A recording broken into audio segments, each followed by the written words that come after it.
cares about Roman history can now enjoy. Alex, what were you going to say? I have 3 siblings, and usually my mom will run down, Jesse, Nathan, Tegan, Alex. Okay,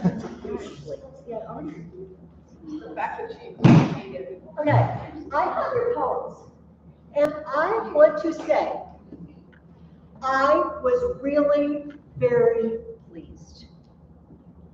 I really, really appreciated what you did. Now, some of you may have just nailed the meter. Good for you. Some of you, I might have marked certain lines, just to let you know, this is perfect meter. If you remember, the goal was the depth, the depth, the depth, the depth, the depth, the depth. So 12 syllables. So right away you can see, Ethan, do you need a drink? Sedative? No, I'm not dispensing sedatives. Okay, I wouldn't tell your parents I'm dispensing sedatives. I marked the lines, you know, that were perfect, and then you can see, well, 12 syllables would have been the ideal, obviously, and I fell short of that. Now, I want to talk to you, okay, because I think I may have misunderstood your lines. Because many of them are short, but I thought maybe they go together. Do you see what I mean? Like, I wasn't sure, do you mean this to be one line, even though you wrote it on 2 lines, so I wasn't sure. But I have other words for you. You're very poetic. You're very ethereal. Like you see, you have vision. So, you didn't say that? So you can repeat the test. Just talk to me, and I'll tell you. So anyway, so that's what I did. I did not scan your poem, you know, put the little marks, because that would be very tiresome. But all in all, first of all, you did an amazing job, even when the meter wasn't perfect, of approximating it in many of the lines. And I pointed this out. Second of all, you all did what I asked you, which is, you know, tell the story. And some of you went, you know, as they say in Redwall, A and B to C and D, above and beyond the call of duty, by writing something like. But if you didn't, that's okay too. I didn't say yet or something. Okay, so take a look at my comments. So Simeon, do you mind? Because I'm attached. So if people don't mind, I can pass. Xander. Oh, can you, here, Briley, Tatum. Okay, it's Tatum. Tatum, could you take yours and then take one back to Briley, back there? I am shopping for a cordless microphone currently, so I don't fall down. You know, Elizabeth, Ashley, could you guys pass this back to Ashley? Thank you. And Lauren as well. Could you pass this back to her? Great. I love how you finished it. I couldn't resist. It was incredible. I had to finish your poem. Well, I I summarized the first half of the movie. So she ended up combining, adding one more. And then I should have a summa from you. Everybody, if you could pass them this direction, that'd be great. Since again, attached. Hopefully not for long. But yeah, if you have a paper, just bring it. Just send it to my direction, and I will thank you. Someday I will be able to walk around the room and not trip myself. Thank you, sir. Okay, so does anyone else have a summa for me? Right here. Oh. Okay, I forgive you for spiral notebooks and people. They are Not that you're evil for having one, it's wicked. You know, those ones where they're perforated, you can get those, but then I try, and then I just rip them. Okay, so we're going to dive right in. This is my email address. Your parents all have it, but Alex asked for it just in case you want to email me to get on the group email that I send.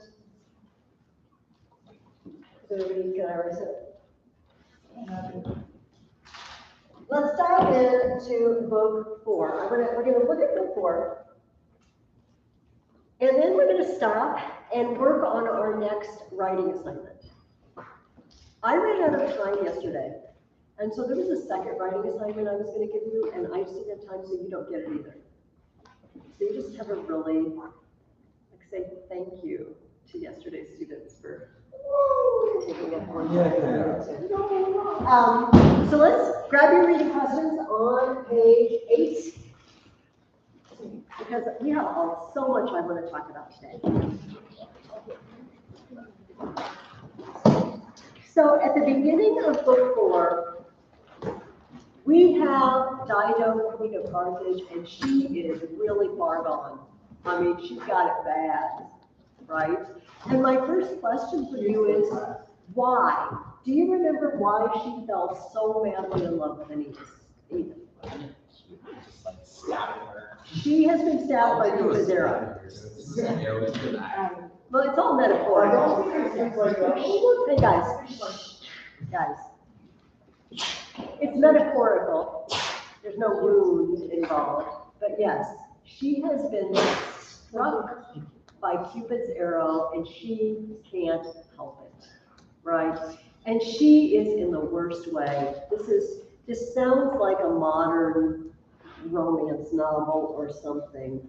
It says at the very beginning of the book, desire for him gave her no rest. She can't sleep. She can't eat. She can't sleep. She can only think of Aeneas. And she says, this is line 30 in my book. So I'm sorry, Ethan, you got the problem. That's okay. It's okay. She says, this man alone has wrought upon me so and moved my soul to yield. I recognize the signs of the old flame, of old desire. I had a husband once, Zacchaeus, till my brother killed him. And he's awesome. And I just kind of promised him I would never, I could never love anyone but you. This guy, and listen to it's just so sad. It describes her. She invites him to a banquet the next night. When the day waned, she wanted to repeat the banquet as before. I want to have that moment I fell in love with him, I want to do it again. Let's have another banquet. To hear once more in her wild need the throes of Ilium. Tell me the story of Troy again, Aeneas. And once more hung on the narrator's words. Afterward, listen to this, when all the guests were gone, and the dim moon in turn had quenched her light, and setting stars weighed weariness to sleep, alone she mourned in the great empty hall, and pressed her body on the couch he had left. He sat here. It really sounds, it's kind of juvenile, but it kind of sounds like some sort of romance novel. She heard him still, though absent, heard and saw him. I just hear him everywhere, I see him everywhere. So here's where he sat. Or it said sometimes she gets his son, little Ascanius, who's not Cupid anymore, it's really Ascanius now. And just, oh, aren't you wonderful? Because you just look like your dad. She's far gone. She tells her sister. And her sister says, do it. Do it. He could provide you protection. We have angry neighbors. We're going to find out about that later in book 4. Angry neighbors, by name King Iarbas, who tried to marry Dido. It's like, you want to get together? Your kingdom, my kingdom? She's like, no, I don't think so, because I'm devoted to the memory of my long-lost husband. And then she takes this other guy. He is going to be ticked off, but he's already, when you own a land and the neighbors, maybe, imagine you own like 3 acres and then they subdivided the acres and then neighbors moved in really close. Like, oh, those neighbors.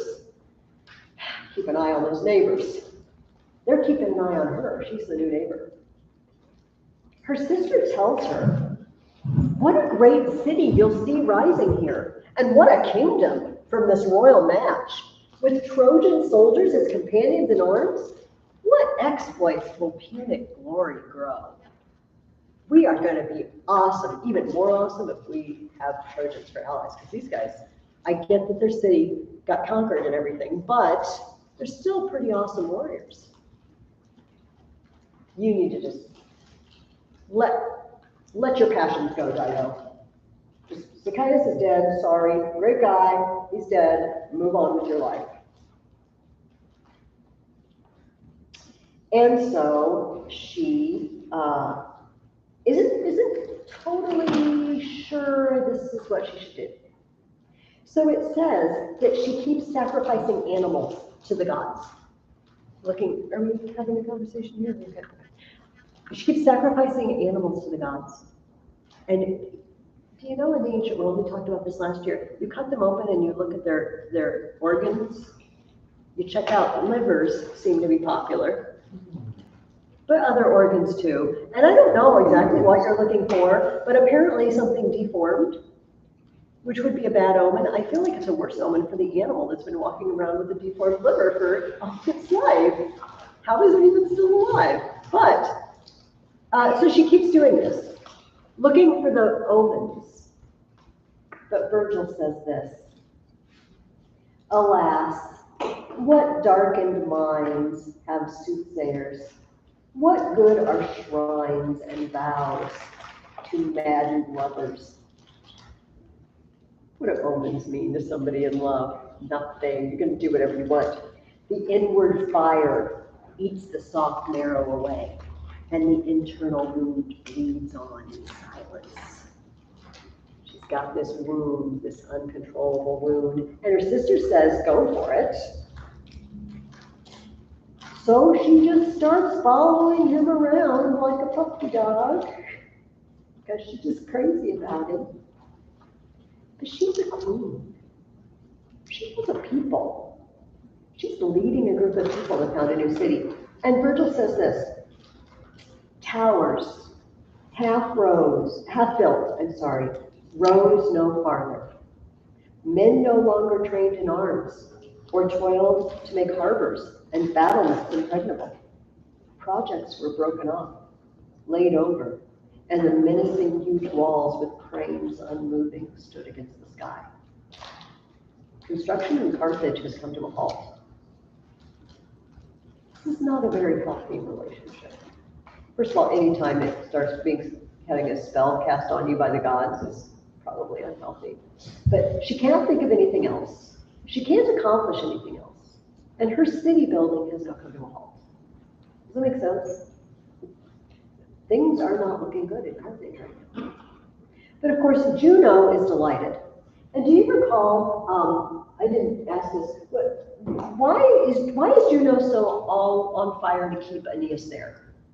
Because he doesn't want to find Rome and conquer Greece. Okay, and was that what you're going to say, Hannah? Yes, she loves Carthage. She loves Carthage.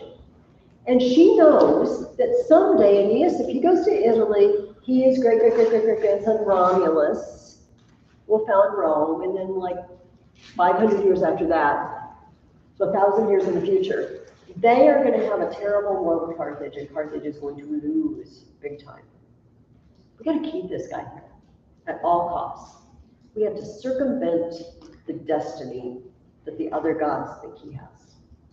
So Juno says, Venus is kind of on board with this, still wants her son to leave, but doesn't want her son to get in trouble here, right? And knows Juno is kind of a mean opponent.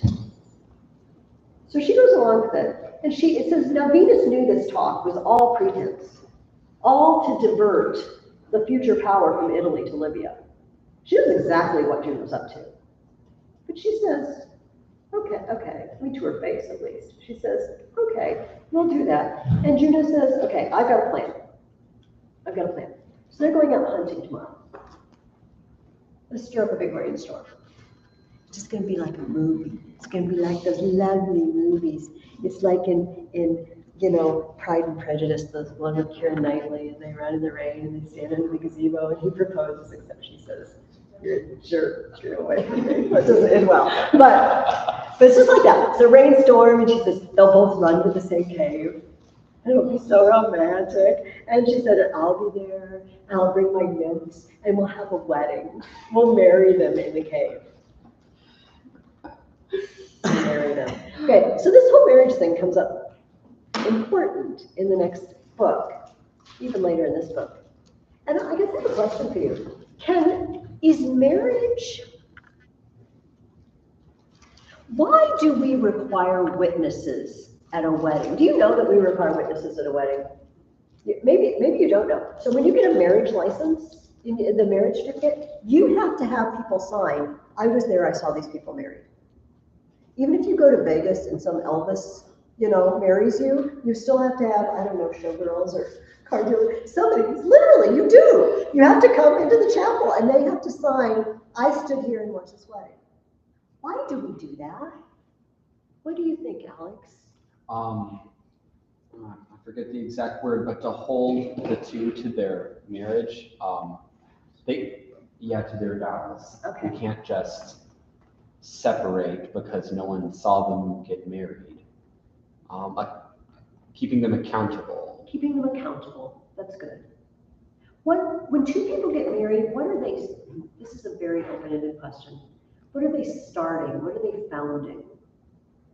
What happens when A new life. Okay, a new life? They're oneness, basically. Okay, and so they're founding a new entity, right? A new household. They are now one. And presumably, hopefully, someday children will be added to this and a whole family will be there. And this is the building block of society, right? Your family and your family and your family, my family. We're the building blocks of society. And so we take a keen interest. That's why we don't say when two people just move into each other, we'll just call it marriage. After 7 years, they actually do, I think. But they always do common law marriage. Not real marriage. And certainly not marriage in the religious sense. It's not even in the civil, in the governmental sense. Dido and Aeneas just head off to a cave and goddess marries them. No witnesses. This is their own private thing. They're not founding a household. They're not founding a future. They're just sneaking up. It sounds very fishy. And I think Virgil thinks it's fishy too, because he says this: Dido had no further qualms as to impressions given and set abroad. She doesn't care about rumors anymore. She thought no longer of a secret love, but called it marriage. Thus, under that name, she hid her fault. It doesn't sound like Virgil even thinks this was legitimate. They snuck away, and it's not even just like they eloped to Vegas. Like I said, there were no witnesses. We only have their word for it. And unfortunately, Dido seems to think something happened that Aeneas doesn't think happened. That's going to come back to bite him. And then we have this wonderful description of rumor. Rumor, this creature with eyes everywhere and mouths and ears everywhere, because we got to hear all the gossip. We got to spread the gossip, right? And we got to see everything that happens. And it says rumor fills countrysides with whispers, gossip of what was done and never done. It doesn't even have to be true. Let's just spread a rumor. Rumors of this marriage. Go to King Iarbas, jilted former suitor, who says, "This woman who turned up in our country and laid down a tiny city at a price, to whom I gave a beach to plow, and on my terms, after refusing to marry me, has taken Aeneas to be master in her realm. And now Sir Paris with his men, half men, his chin and perfumed hair tied up in a bonnet, takes possession. Paris is back. He's stealing people's women. Except King Jarvis was never married to Dido. Dido never even let him on. She said, no thank you. Maybe she didn't say it that nicely. Probably she did. No thank you. I want you guys to be on the lookout. This looks like somebody's chanting something interesting in another room. Be on the lookout for mentions of people being a Paris, a Hector, an Achilles. Because remember what Virgil is giving us? His kind of fan fiction of the Iliad and the Odyssey, his version, updated for Roman times, changed for Roman times. We're going to have Paris and Hector, Achilles. In fact, we're going to mention it again today before we leave here.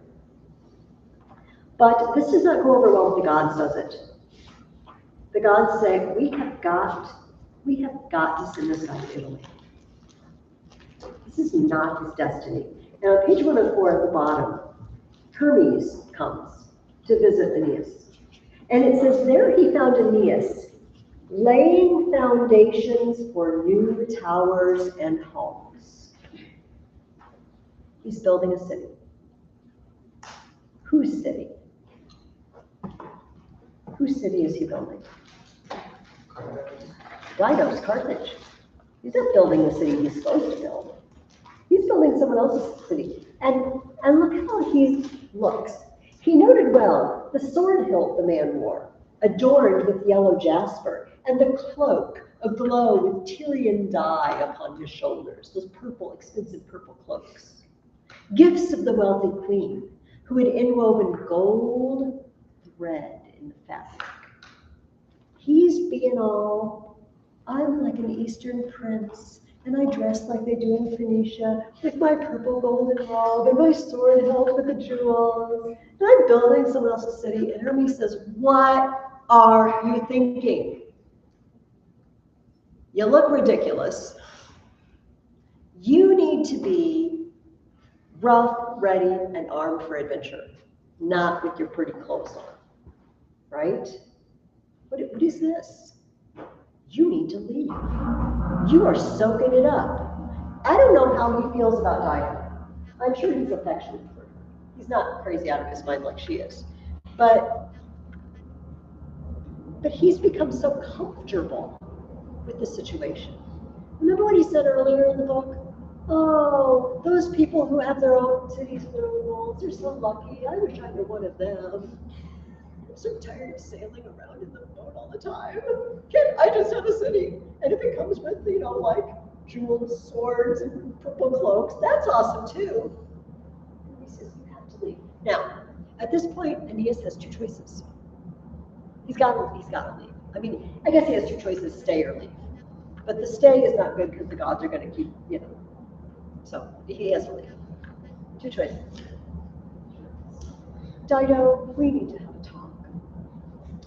I'm so sorry. I've loved this time with you. You mean a lot to me, but the gods have told me I need to go to Italy. I'm so sorry.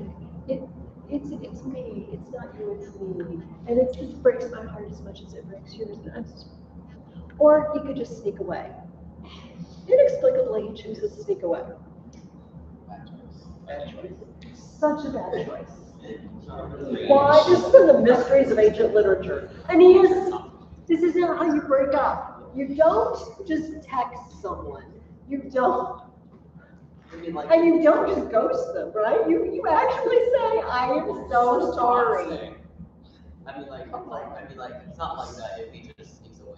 There's any long consequences to suicide or anything like that. No, there would never be long, fires and suicide. Yeah, no. And so, it's all different. So he says, get the fleet ready for sea, but quietly, he tells his men. Gets their sails, start loading provisions on the ships. The queen, for her part, felt some plot afoot quite soon. For who deceives a woman in love? She caught wind of a change. being in fear of what conceived her safety. And so she goes and she says, and I'm going to paraphrase for time's sake, how could you leave me? What? You're my husband. We're married. What am I going to do? Who's gonna, I don't know, scratch my back? And who's going to rub my feet at night after a hard day of building towers? Now again, Aeneas has two choices. Oh, sweetie, I'm sorry. I know it's hard. It's hard for both of us. But here's what it says. She ended there. The man, by Jove's command, held fast his eyes and fought down the emotion in his heart. Wow. At length he answered, as for myself, be sure I never shall deny all you can say. Your Majesty. He calls her Your Majesty. Oh, ouch! Of what you meant to me. Never will the memory of Alyssa, for some reason, inexplicably, she's now, apparently Alyssa is a nickname. Dido is Alyssa. Maybe it's a pet name, I don't know. The memory of Alyssa stale for me, while I can remember my own life and the spirit wills my body. As to the event, a few words. Do not think I meant to be deceitful and slip away. What? No, but that hurts, but this is worse. I never held the torches of a bridegroom, never entered upon the pact of marriage. If fate permitted me to spend my days by my own lights and make the best things according to my wishes, first of all, I should look after Troy and the loved relics left me for my people. If I could do anything I wanted, first choice, Troy would still be standing. Second choice, but Apollo tells me I must make for Italy. There is my love. There is my country. Now, he does soften it a little bit at the very end, because the last line he says is, I sail for Italy not of my own free will. Right, so it's a little concession to brokenheartedness, little bit. It's not my fault. I am being made to do this. She does not take it well. That's really putting it mildly. She says here, let me just read a couple of, all right, go after Italy on the sailing winds, look for your kingdom, cross the deep sea swell. If divine justice counts for anything, I hope and pray that on some grinding reef, midway at sea, you'll drink your punishment.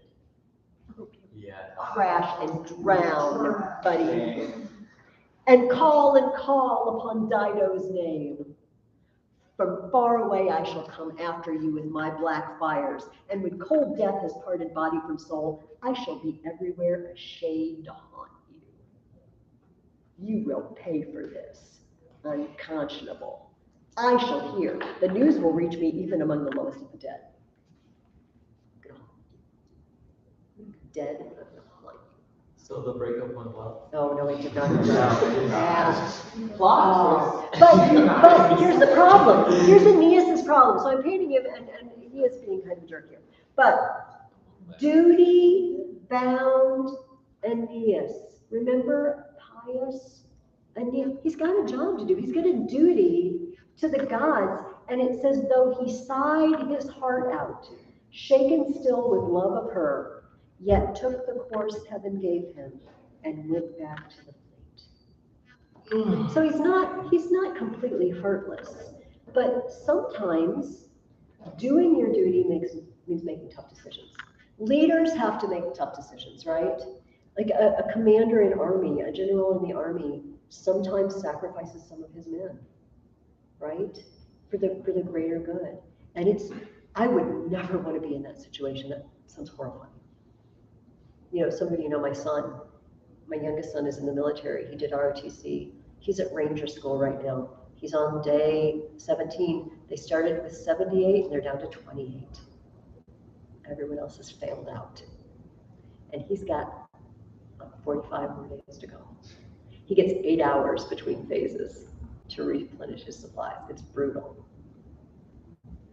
And he's an officer in the Army. He's currently a second lieutenant. He's the lowest officer you can be, with what you get out of ROTC as.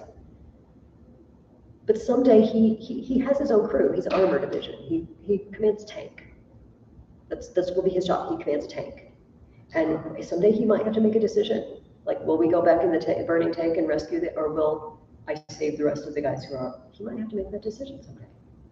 And Aeneas has decisions to make too. You know, like I have these guys, their families following me. They're waiting to get to this home I promised them. And I also have a duty to the gods. So he's stuck, as they say, between a rock and a hard place. But I feel like all the same, he could have handled it with a little more compassion, a little more soft-heartedness towards her. He's tough, because remember what he is. He's a future Roman, right? We do it. We just get the job done. Emotion has something to do with it. Okay, so she sends her sister, saying, just give me a little time. Just give me a little time to just adjust. And finally, if you remember what happened, she tells her sister, I talked to this, I don't know, seer, prophetess lady, and I know how to break the spell. So I'm going to make this big funeral pyre, and I'm going to burn on it all his stuff, like the couch he used to lay on, all the things that remind me of his purple cloak. We'll just burn it all, and then it will break the spell. And her sister, just not being very perceptive, says, good idea. I will help you build a pyre in your room, and we'll pile that stuff. And the minute her sister leaves, climbs up on that thing. Can I read the death part? Is it too long? Not really. Okay, read it fast, because I'm going to hear your version too. Okay. All at once, in the midst of her last words, her women see her doubled over the sword, the blood foaming over the blade, her hands splattered red. A scream goes stabbing up to the high roofs. Rumor raves like a Maenad? Yes. Through the crazy shocked goddess. city, sobs and grief and the wails of women ringing out through homes, and the heavens echo back the keening din. For all the world as if enemies stormed the walls, and all of Carthage or old Tyre were toppling down, and the flames in their fury, wave on mountain wave, were billowing over the roofs of men and gods.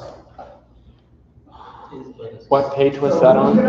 He's got a different translation. 150. He's got the Fable's translation. No. Mine it is,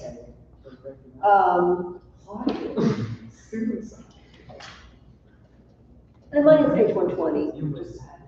Okay, so, but before she does it, hey guys, before she does it, she says this, "Oh my Tyrians," people from Tyre, you know, that's her hometown, "besieged with hate, his progeny and all his race to come.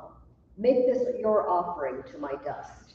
No love, no pact must be between our peoples. No, but rise up from my bones, avenging spirit. Coast with coast in conflict, I implore, and sea with sea, and arms with arms. May they contend in war, themselves and all the children of their children. We will hate them forever." It's like Gollum. Baggins, he hates it forever. Baggins, he screams when he's being tortured, right? And Mordor, if you don't know what I'm talking about. It's from another story. We hates it forever. All right, is what he says. We hate them forever. And indeed, as I keep saying, because it plays big, we're going to talk about it later this year. There were 3 massive wars between Rome and Carthage. Well, 2.5. The last one wasn't very nasty. It was more like just a one-way slaughter.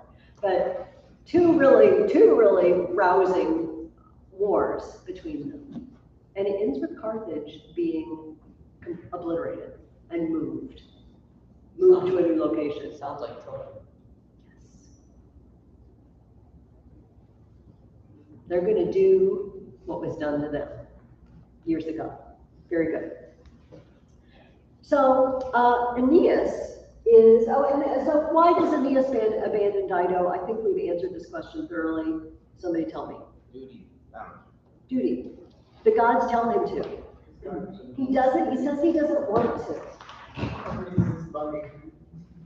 So he's sailing away on book 5, and listen to how he's sailing. Okay.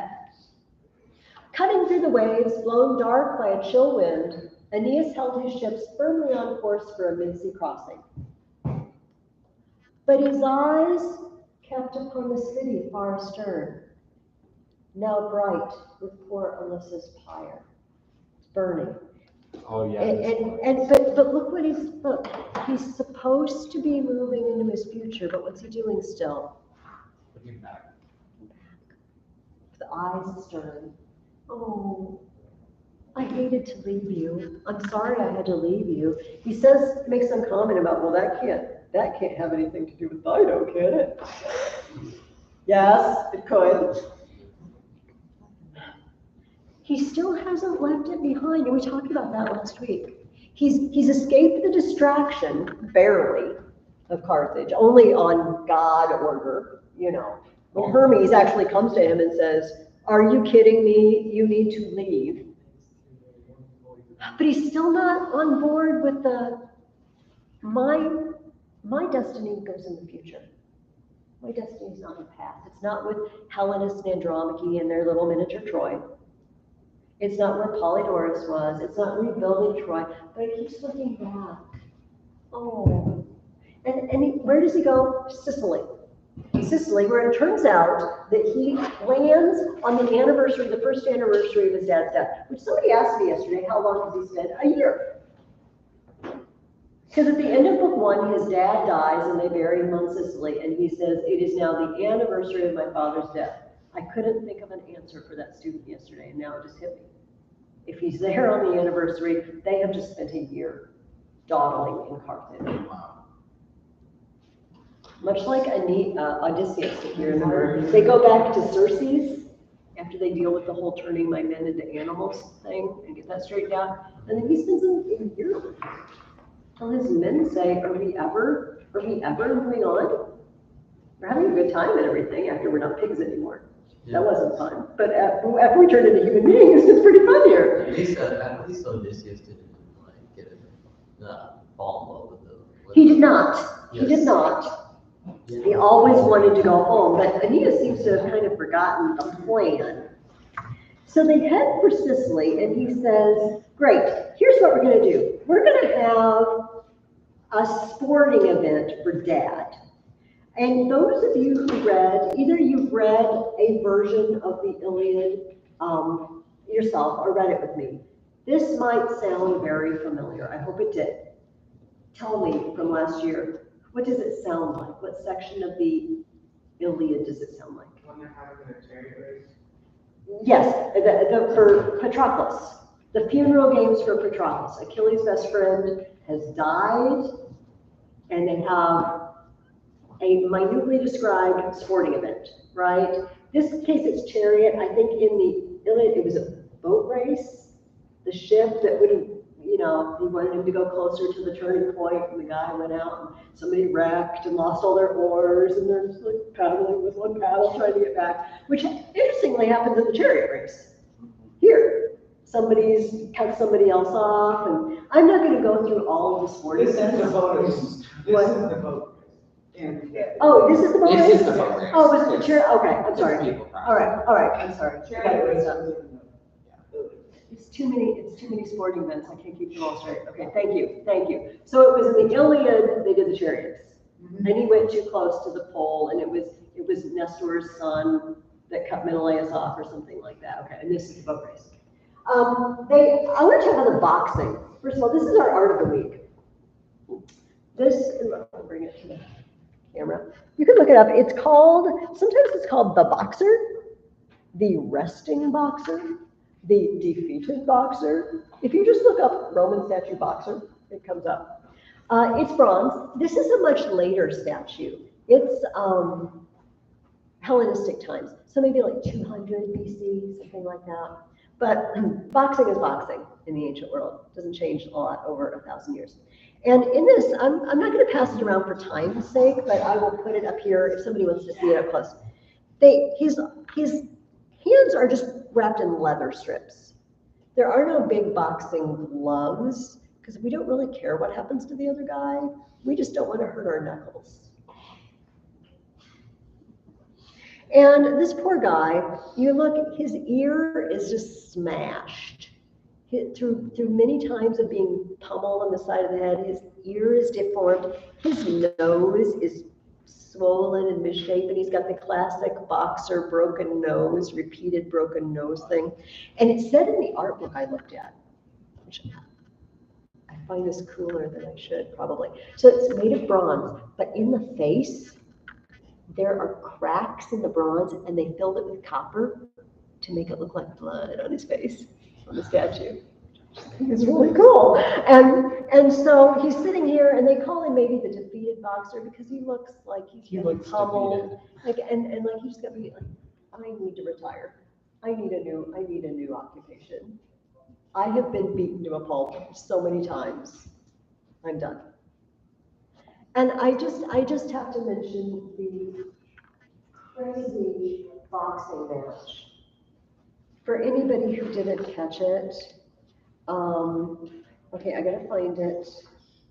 On ours, it's 138. 138, thank you, okay. Because I want to go back and talk about the foot race. But so I'll read the part I want to read, but let me give the build up. Guy gets up and he is, who would like to box? I will box. I'm awesome. I'm the best. And nobody's like, ooh, he's tough. And hey, and tell us, if you used to be good, you should take it on, do it. It's like, yeah, I used to be better. I'm getting kind of old, arthritis in the joints, I'm a little stiff. Not so sure I can do it. But hey, back in my day, when I was young, here's the kind of gloves. Here's what we wore to box. And he throws this huge, apparently it is an actual boxing glove. I don't know what that looks like ours. Some sort of glove into the ring, and it's huge. And everybody goes, ooh. And they say, oh, do it, try it. Okay, so he goes up there, and he throws a swing. But, he's big and stiff, and he's not, loose enough. He's not light on his feet. And he swings, and he misses, and he just knocks him around, and he falls down on the ground. It's just humiliating. It's like, shoot, I can't just be humiliated in front of everybody. So he catches the guy, and he just wails on him. He just pummels the poor guy. And finally, Aeneas says, so we can see you're really good. Why don't we stop now before anyone gets more hurt? Here, we're giving an ox to the winner. You can have the ox. And he says, glorying in his, this is top of 142, glorying in his courage and his prize, he spoke out. Son of the goddess, which means Aeneas, two Koreans all, now see what power was in me in my prime, and see the death from which he rescued Dares, his opponent. He set himself to face the bull that stood there. Prize of the battle, then he drew back his right, and from his full height lashed his hard glove out between the horns. The impact smashed the skull and fragmented the brains. Down went the ox a quiver to sprawl dying on the ground. The man stood over it in deep tones and proclaimed, here is a better life in place of Dares, Eryx. Here I lay down my gauntlets and my heart. He punched a bull out to death. That's terrible. And the Twistedly, weirdly amusing. On what planet do you just walk over and punch a bull between the eyes? And kill If it. you don't kill it, it's going to be angry. Very. You know what I mean? It's not just gonna, it's gonna do something to you, yes. That's true. The fatal version definitely has a more poetic. Oh, okay, get right on. With that standing over against the bull's head steady there, the batter's defiance, he drew the iron gauntlet back, and rearing up for the blow, swings it square between both horns, crushing the skull and dashing out the brains, and dying, quivering, down on the ground, the great beast sprawls. And rising over it now, the champion's voice comes pouring from his heart. Here, Eryx, I pay your spirit a better life than Dares. Here, in victory, I lay down my gloves, my scale. Boom. I just have nothing to follow up with that. Let's talk about the foot race. If you remember in the Iliad, and if you haven't read the Iliad, I will tell you, there happens to be a foot race, and Odysseus and Ajax are competing. And Ajax slips in poo. He slips in poo because there are animals everywhere, because they're sacrificing animals, they're eating animals, and it's like running in a farmyard or something, okay? So he slips in poo, and Odysseus, rejoicing, just runs right past him and wins the race. Ajax is kind of ticked off. What are you going to do? Sometimes you slip in poo. In this race, something similar happens, but something different happens. We have, in the front, leader of the pack is a guy named Nisus. Behind him is a guy named Salius. And behind him is a guy named Euryalus. Okay? They're the three front runners. I'm not going to remember. What page is this? On page 136. It's like line 4. Okay. It's okay. But I need you to remember Nisus and Euryalus. This is why because they're going to be recurring characters. Okay. Nisus is running. Nisus stumbled by bad luck in gore, a slippery place where beasts had been cut down and blood gushed on the turf, soaking the grass. He fell down in blood. And so, Salius, second guy, is gaining on him, right? And so Nisus is laying on the ground. Salius is next, but it says, though beaten, this man, Nisus, did not forget Euryalus, his beloved. He's my best friend. The guy in third place is Nisus' best friend. He reaches over and trips Salius, which is really not very responsible. But he trips him as he runs by. So he says, I can't be first. But at least my buddy Euryalus can be first. Now, can you imagine Ajax or Odysseus helping someone else win a sporting event? No. If they can't win it, they don't care who wins it. That it is all, it's very personal. I will have glory. Achilles even says to his friend Patroclus, when you put on my armor and you chase those Trojans back to the walls, don't chase them all the way in or you will steal my glory. Remember that? You will steal my glory. These guys are completely different. Nisus is like, yeah, well, I can't win, but my buddy can win. Boom, Salius, you're out. You're out. And of course, there is an argument about who gets the awards, because there was some cheating involved, perhaps. Okay, fine, here's an award. Yeah, so they get, but there's awards. Hey, but I fell too. Yes, so here's an award for you. Here's tripods and animals all around, right? But think about this. These guys, you'd think that in the Greeks attacking Troy, that they would need to work together. But they were very independently heroic. You don't build a city like that, though. One person by himself, or everybody out for himself or herself, cannot build a city. We got to work together. We work together. We are Romans. They're not Romans yet, but they're going to be the Romans.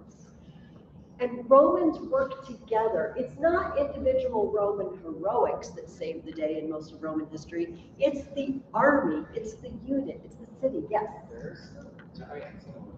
I just wanted to. Okay. Oh, no. Okay, I'll just. Go for it. But talk loud. Talk really loud. Swift as a dove, flushed in fear from a cave where it nests its darling chicks in crannies. A sudden burst of wings and out its home it flies, terrified, off into open fields and next its skins, through the bright, quiet air, and never beats a wing. So, Menestheus? I think it's a boat or something? Menestheus? I don't know, and I'm not sure where we are, so. So his dragons keep ahead, cleaving the swells on the home stretch. So she flies along on her own forward drive. I was talking about the drive, which is a boat. Yes, it was a boat. Good. This was the names of the boats. I'm sorry. It was I on kind a Seven of- Dragon. I was having some trouble going through this because it was kind of, some parts were very. That's okay, that's okay, that's okay. That's why we're going through it, so at least we know all the highlights. So what, next question, what does Juno do to cause problems in book 5? What did she decide to do during these sporting events?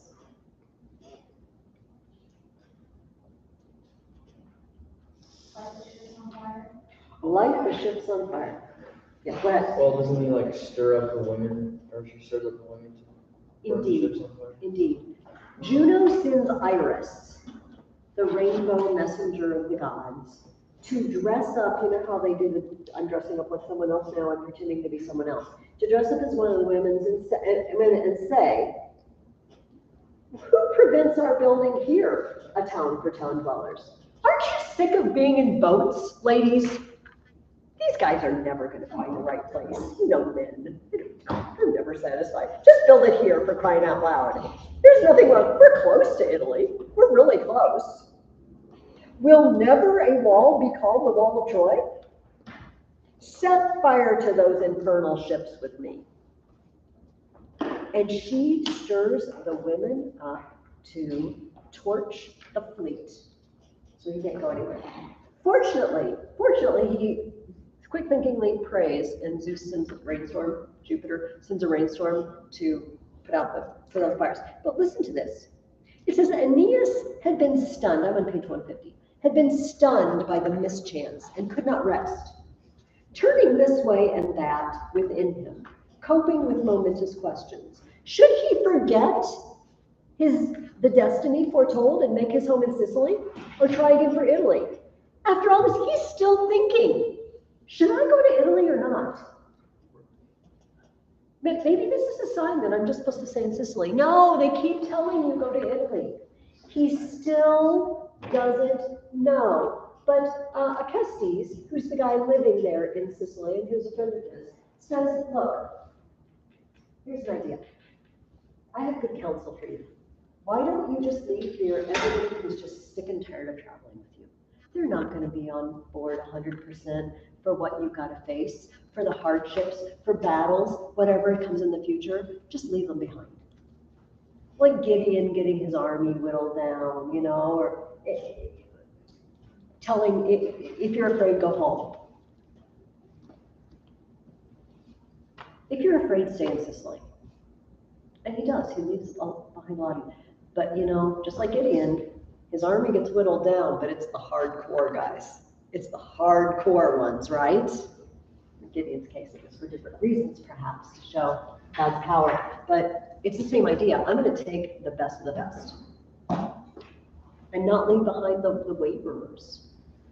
Now, I would like to stop for a moment, and I would like you to do two things.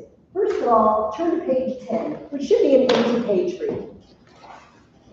And I want you to leave that page open, but also, you know, you can stick a pencil or a book or something in page 119. Okay? Because we're going to start a paper. We're actually going to spend 3 weeks on this paper. And we're going to ask this question. And here's what I'd like you to write at the top of page 10. Was Aeneas right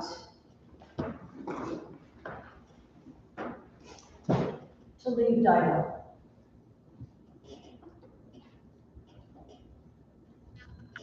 Or should Aeneas have left Dido?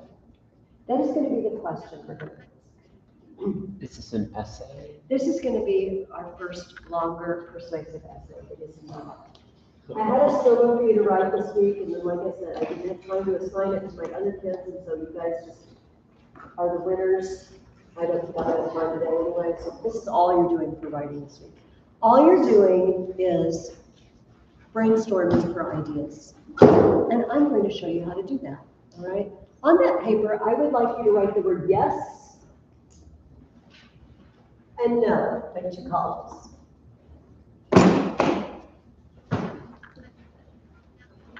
And your job this week is to just think of as many arguments as possible on both sides.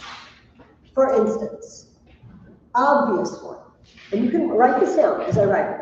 Obvious one. God's told him to. This is an obvious reason. And my biggest obvious no, just for me, and this is freebies I'm giving you. He broke Dido's heart.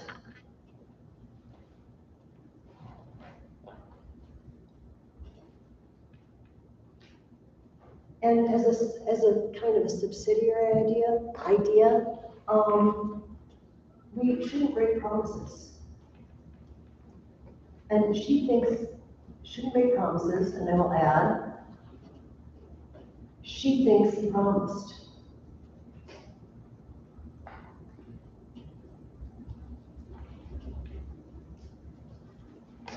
So I want to look at something that gives you tools to help you when you stop and you just sit at home and you're thinking about a question like this. And those tools are on page 119, okay? Some of you, if you've done the Lost Tools of Writing before, you're really familiar with this. And if you haven't, it's totally fine, because I'm going to talk about it. This phase of writing a paper is what they call invention. We think of invention being like making a contraption, like building an airplane or a car or something, but it comes from the Latin word invenio, which means find out or discover. We're just discovering ideas. That's what invention is. We're just looking for ideas. And the ancients developed this idea of common topics. Topics, topos, just means place in Greek. The topics are the places to visit in your head to ask yourself questions. That's all it is. And I just want to go over the main ones, and let's together see if we can think of a reason spawned by each of these. Okay, just one, just for time's sake. Because I would like you to do this at home on your own, but yes. He needed to cope his loss. Needed, like, he was not right, no, because he needed time to cope his loss. Okay. In Carthage. Okay, so you can write that down. But I would like to go through the common topics, and we're gonna use those as instruments. Yes, Alex. Maybe as a circumstance, he might have even been fleeing Greece. He might have been on the run. And that is a yes, he should leave because he's on the run. I guess it could be either one. Yes, he could leave and keep running. So since Alex brought up circumstance, let's just go down and look at the one that's called circumstance. Under what conditions does this take place? Or can this take place? We're not going to worry too much about it being possible or impossible because it's a fictional story. And so in circumstance, we're asking ourselves, what is happening at the same time in other places, right? I'm going to take the other side of Okay. Alex. So seeing how he might be running away from Greece, Carthage, Dido could protect him. Okay, so circumstance. The Greeks are his enemies. And he's near Sicily, he's near southern Italy, he's in Greek-infested waters. This is what's happening outside the story. So, yes, so on the one hand, he's, how is this a yes? How did we decide this was a yes? Yes, he should just continue running. Get somewhere where they won't find out. Means to escape from possible Greek capture. Because if they find him, they will kill him. Unlike those guys, these guys, who pick up the poor Trojan refugee on the island of the Cyclops. But on the flip side, he should stay to hide from Greeks, hide from potential Greek capture.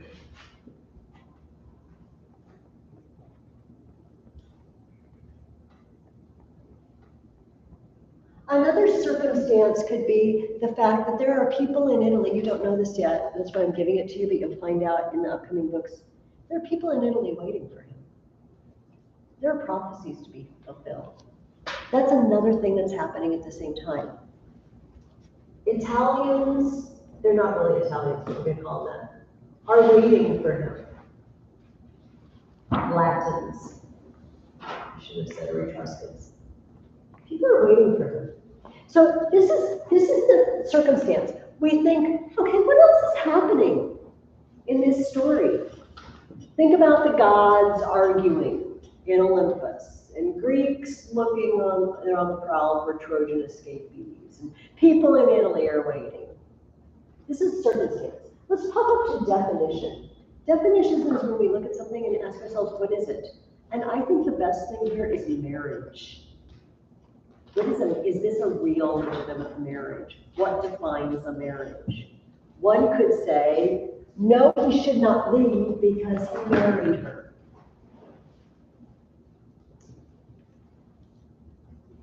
Or she thought he did.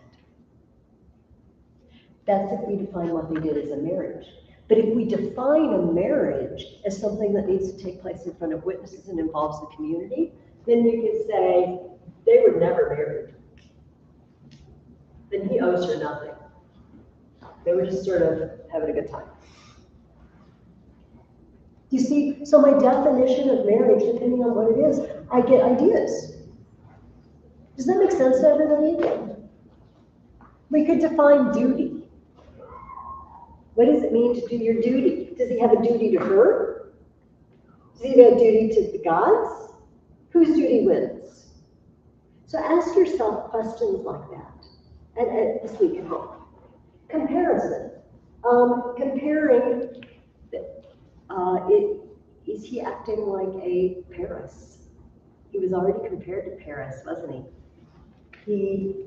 Yes, he should leave because he stole Iarbas's love interest. I don't know what else to call it. She really didn't.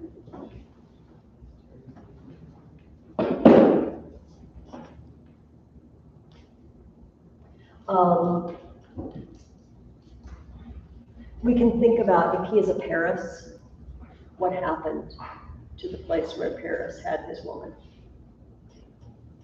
right? It went down in flames. If he steals other people's women, if he acts like Paris, is it going to go down in flames? So we can compare the situation here to the things that happened at Troy. Relationship is more like what happens before and what happens after. What might this cause? No, he shouldn't leave because she kills herself. Or she might. I realize he doesn't know this at the time, but she might kill herself. Which all of them, then her people are leaderless. That's a bad thing. I mean, she's a sister. Yeah. She does have a sister.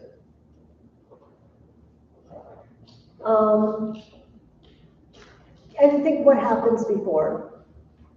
How many times has this guy been told to go to Italy? And also, He already knew.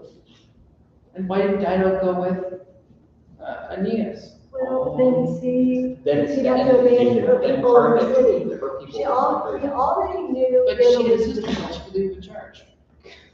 Oh, Especially actually, I like herself. Kyle's, I like this alternate Because ending. then if she's gonna kill herself, then she doesn't have. I thought Same of difference, let Anna Serious run it. alternative I like leading. that. Yeah. It's like, oh, he's leaving, I guess I'll kill let's myself. go Or with you the just second go option. with it. Here, I love the fact that you have so many ideas. I hope you keep your ideas and write them down at home. No offense, I know, but I really want to talk about book 6. Book 6 is awesome and important. So when we look at relationship, we ask ourselves, what happened before this? Does it give me any ideas, yes or no? What might happen and what did happen? Yes, he should leave because he doesn't really found Rome. He found the Roman line. And that's really important to the world. And it brings peace to the world. He leaves and brings peace to the world. All right, so I'm asking myself, what will happen in the future? Or what might happen in the future? That's what relationship is. Just ask yourself in this story, what has happened before this happened? Does it give me a yes or no? What did happen or what might happen? And testimony is the last one. What do other people have to say about this? It could be people in the story. No, because Dido says he's a jerk. She says worse than that. And she threatens eternal hatred. And if I want to use my history, and then you could lay on him all the Carthaginians will die someday, you know, like in the war. No, they will not be fine. It's not fine at all. Well, she's threatening eternal hatred. So that's something a character says. What does the Bible say about breaking your promises? Sin. Don't, which I already put here. That's like testimony from the Bible. Did he make a promise?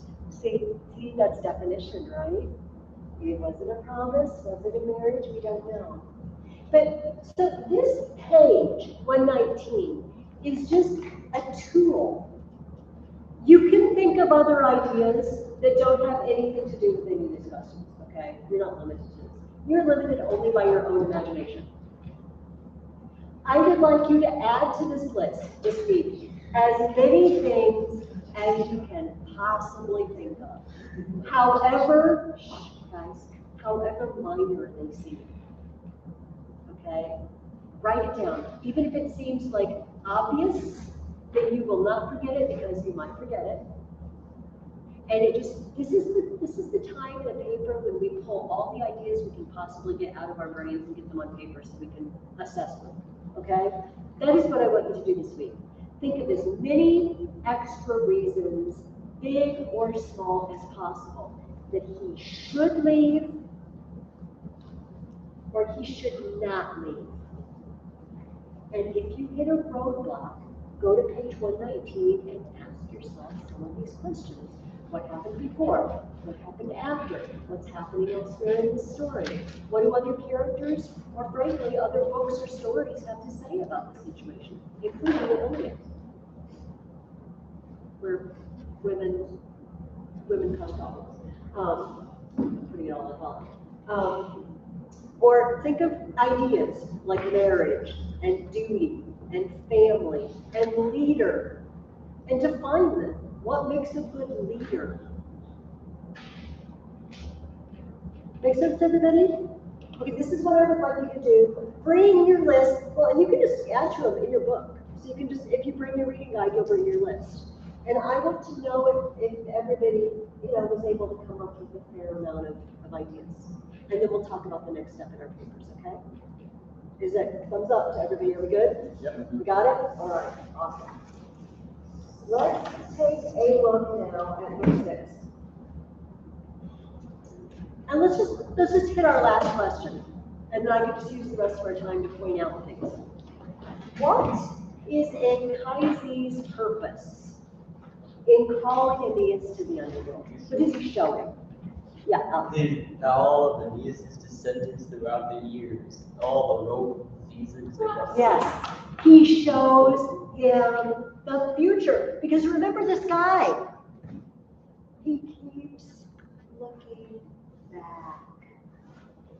He keeps looking at the people who built the little Troy, his friends who are married at Troy, and didn't have to suffer like he's suffering. Their suffering is over, they're gone, they're dead. He's looking back now at Dido. She's on fire. That's not good, and I think maybe it's my fault. Yes, it is your fault. And he needs to start looking forward.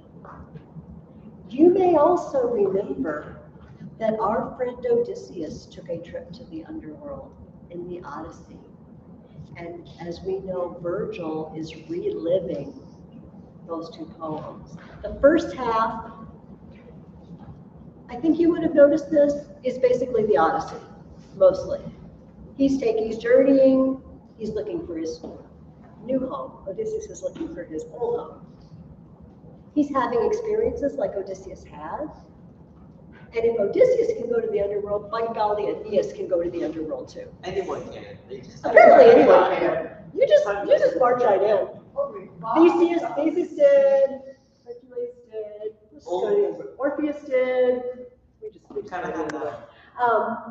But Aeneas's trip is, like Alex told us, is not just interesting, not just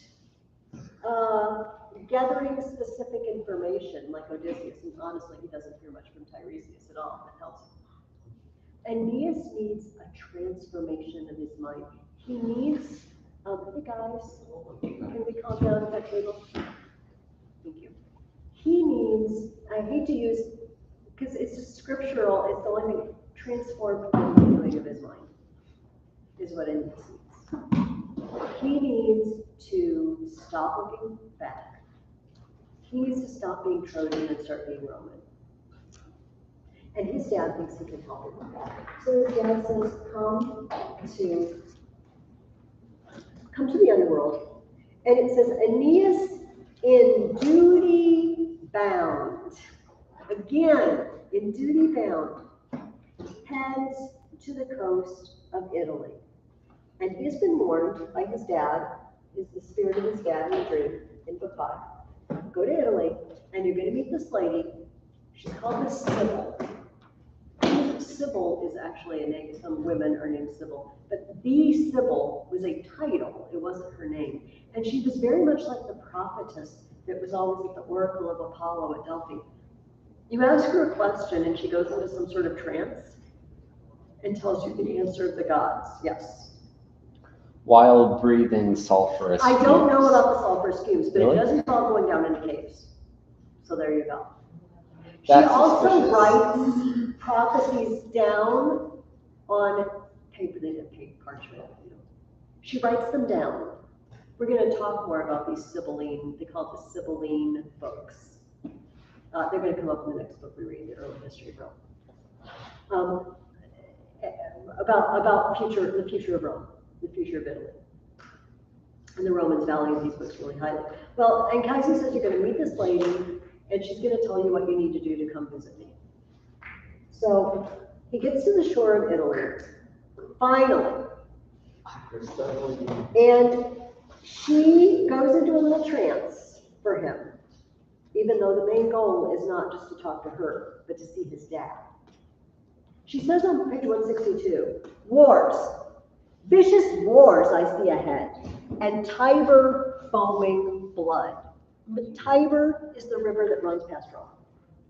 But listen to what she says next. Simois, Xanthus, Dorians encamped. The Simois and the Xanthus are rivers by Troy. You'll have them all again with an Achilles, child of Latium. He too, goddess born. I'm sorry to break this to you, Aeneas. You're going back to a new place, and rivers are going to run with blood again, and you're going to meet a new Achilles. Aeneas has already been referred to as Sir Paris. In this, he's already been called a Paris, a woman stealer, and he's just been told he's gonna meet an Achilles.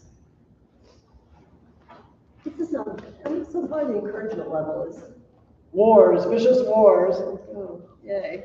Thank you for that. And she says the cause of suffering here again will be a bride foreign to Teucrians, a marriage made with a stranger. Just like Paris ran off and stole Helen, there's going to be a foreign bride involved, and it's not going to go well. But sorry, Aeneas, it's your duty. You don't get out of it. And she tells him, okay, so if you want to go to the underworld, apparently they made new rules because all these people just march into the underworld all the time. So now the deal is you have to go into the forest and you pick off a branch, a golden bough. The branch of leaves made of gold. And if it's for you, it will come off easily in your hand, sort of like Excalibur. Excalibur isn't the sword of the stone, but the sword, pulling the sword out of the stone. Sort of like that. If it's for you, it will come off easily in your hand, and anyone will grow after you for the next guy. And it's your ticket. It's your ticket to the underworld. You have to present the golden bough when you get to the underworld. It's like, all right, now I got to search the forest for a golden bridge. Mom, fortunately, it's like a dove or a pigeon or something, like a bird, and she just basically jumps around, and he thinks there's something kind of suspicious about this bird. Apparently, he could tell. A bird is actually a goddess, or a bird is just a bird, and he follows the bird, and he finds the golden bough. And of course, it comes off in his hand because it is for him. He's supposed to go, and he heads down to the underworld and finds his dad. And his dad starts showing him. I got hope. Okay, I'm good. Well, actually, let's talk about before he finds his dad.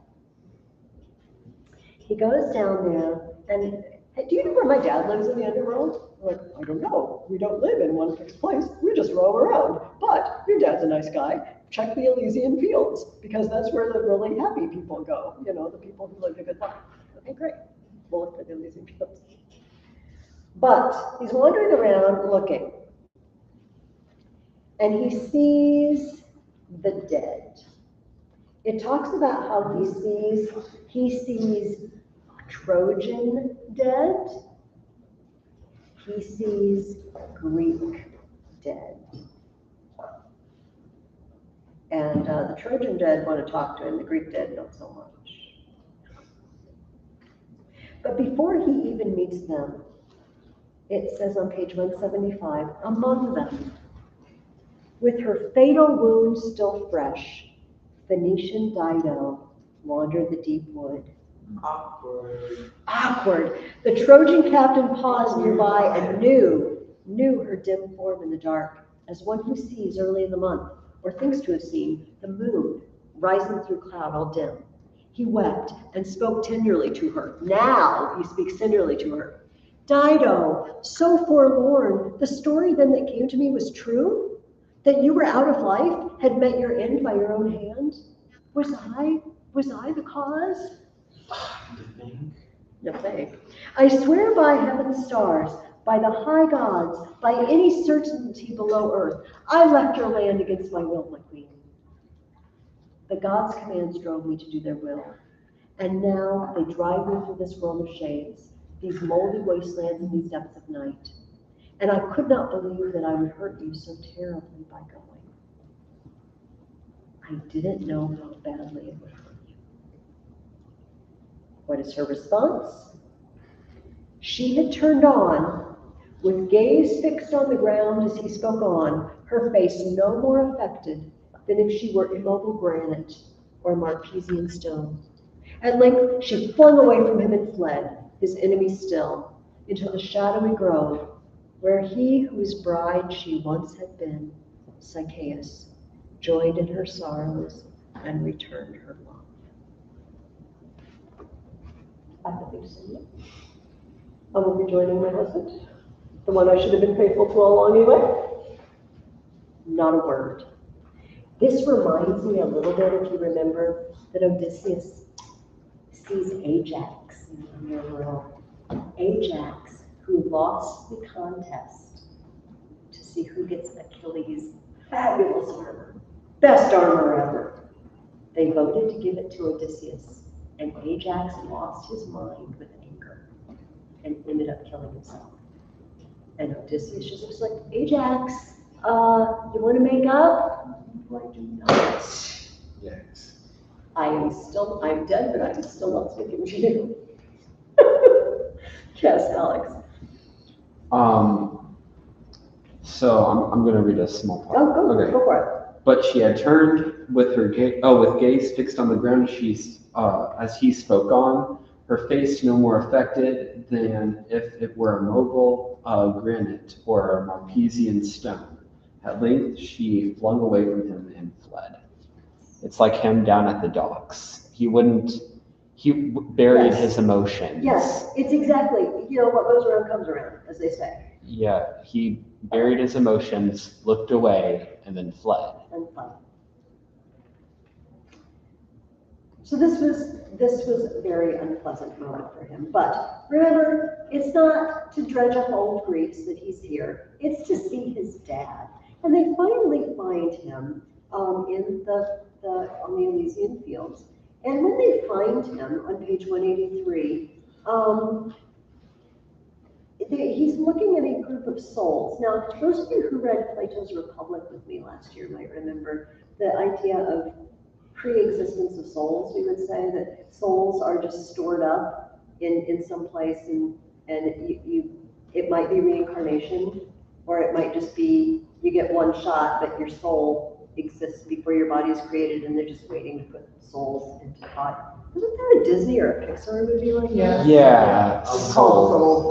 Oh yes, okay. Duh, it's called Soul. I couldn't remember the name. Wow.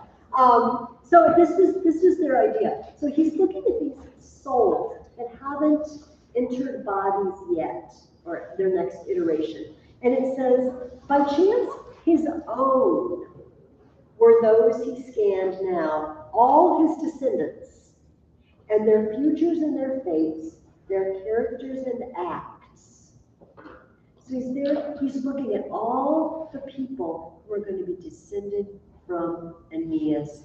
And he's also going to, we're finding out, looking at some people who aren't technically in their language, future Romans, famous Romans. So, they are his descendants if you think about it, because Aeneas is going to be Rome.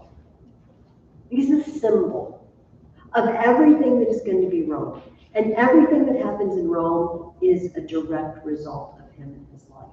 So kind of, not biologically, but, spiritually, whatever, his children. And Anchises starts to show him particular personages. And I want to mention some of these.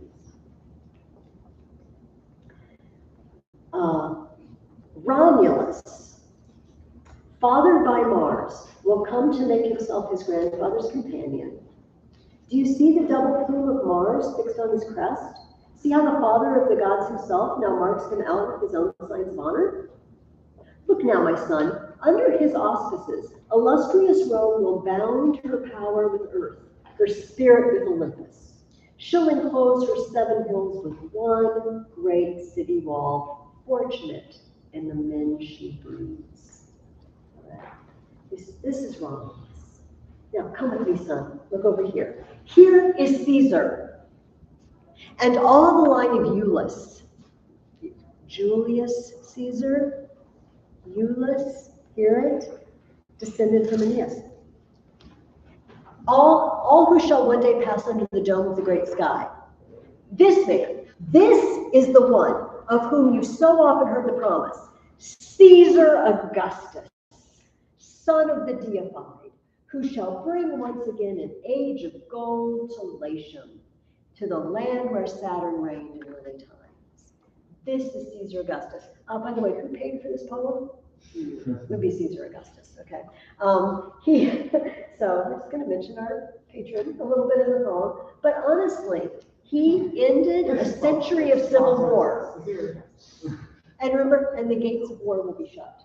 Remember I told you he did that? So it's not just, like, trying to think of a non-slang term for that doesn't sound offensive, but being nice to someone because they're paying you to be nice. He even compares him. He says he's going to rule the world. The truth is, even Alcides is Hercules, never traversed so much of Earth. The guy's better than Hercules.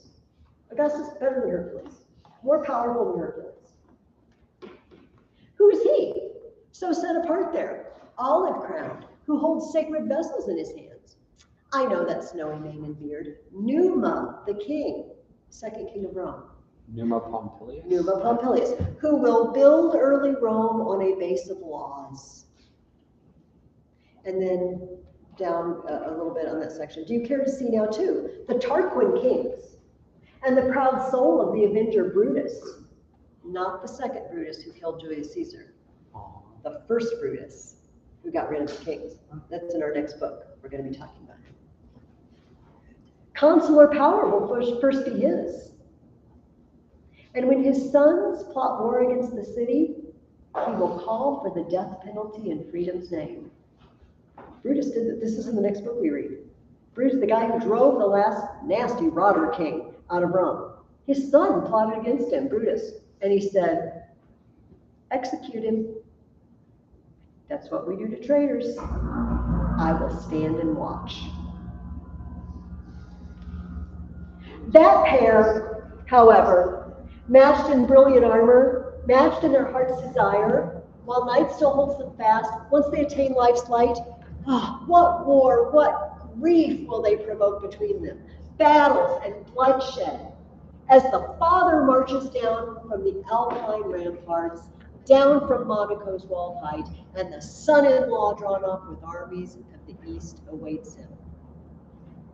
Pompey the Great married Julius Caesar's daughter, the father and the son-in-law. Sons, refrain. You must not blind your hearts to that enormity of civil war. He's predicting the civil war between Caesar and Pompey.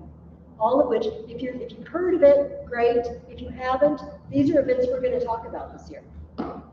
He mentions famous generals who are going to fight Carthage. He mentions Mummius. He mentions Fabius Maximus. We're going to meet all these guys in the next book. And then this is the part to pay attention to on page 190. He says, others will cast more tenderly in bronze their breathing figures, I can well believe, and bring more lifelike portraits out of marble. There are other people who are going to be great artists. Argue more eloquently, use the pointer to trace the paths of heaven accurately, and accurately foretell the rising of the stars. Other people are going to be great scientists. Other people are going to be great speakers. Roman, remember by your strength to rule earth's peoples, for your arts are to be these: to pacify, to impose the rule of law, to spare the conquered, battle down the proud. That's your job. You bring the high and mighty low, you conquer, and then you bring peace to the people you've conquered. You don't build statues. You're not, they are pretty good architects. I shouldn't say that. They're functional architects. You're not the great scientists.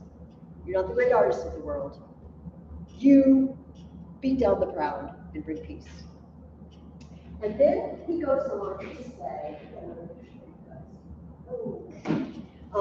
we're just going to it's lunch. We can just make it through this. He mentions this young man. And he says, who's that beautiful young man, that very handsome young man? And everybody seems kind of sad around him. Oh, you know, we weep for his faithful heart. Child of our mourning, if only in some way you could break through your bitter fate, for you will be Marcellus. Let me scatter lilies, all I can hold, and scarlet flowers as well, to heap these for my grandson's shaded feast. Frail gifts, and which one will fail? Marcellus was Augustus's nephew, and he had very high hopes for him, and he got sick, or got poisoned, depending on who you ask, and died. And this is the picture I wanted to bring. This is called Virgil reading the Aeneid to Augustus, Octavia, and Livia. Here's Virgil. He's reading, he's like, and Octavian, Augustus. This is Augustus's wife, Livia, and this is Octavia. Octavia is Augustus's sister. She's Marcellus's mom. And the story is that when Virgil read that portion to her, she passed out. Because it was about her son. And it was so beautiful. He died so young and she missed him. I know. So let me mention one more thing before I let you go. Thank you for your patience with me. Where are my glasses? So let's read the very end of book 6, because I don't know. Maybe you guys will have an insight that no one has ever had before. There are 2 gates of sleep. One said to be of horn, whereby the true shades pass with ease. The other, all white, ivory, a gleam without flaw. And yet all streams are sent through this one by the ghosts of the upper world. Got it?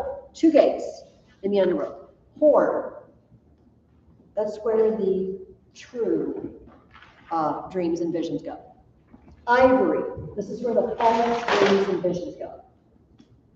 Anchises now, his last instructions given, took Son and Sybil there and let them go by the ivory gate. Let them go by the ivory gate, where you sing the lies. So do you remember I told you that when Virgil was dying, he said, burn it? Some people like to think that maybe Virgil wasn't so pro-Roman and patriotic as we think. He was getting paid for this, but he put a few digs in there. Rome, you will conquer the proud and bring peace, and it's awesome.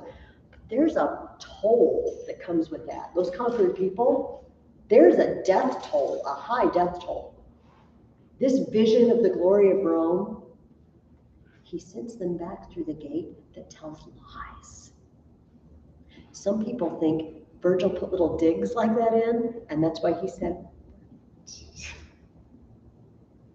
I do not, no one knows. People speculate, like people write essays, people write books. Why the ivory gate? Did Virgil just make a mistake? Or did he really mean this vision of Rome that I'm showing you? This is not the complete story. There is a dark side to empire. I don't know. It's very, very interesting. Read books 7 through 9 for next week and ponder that. See if somebody can be brilliant and come back and tell me why the ivory gate. I don't know. And work as much as you can. Get it out at least 3 times. Get it out at least 3 times this week. And sit there and just ask yourself, oh, awesome. See, Ian is already. As many as you can. Even if they don't seem very clever or important, still write them down. Because they may come in useful when we're outlining our papers, which we will do next week. Okay? Thank you. Sorry to kept you long. Go eat your lunch. I'll see you next week. Thank you. What do you want me to put that paper? Oh, yeah, just send there.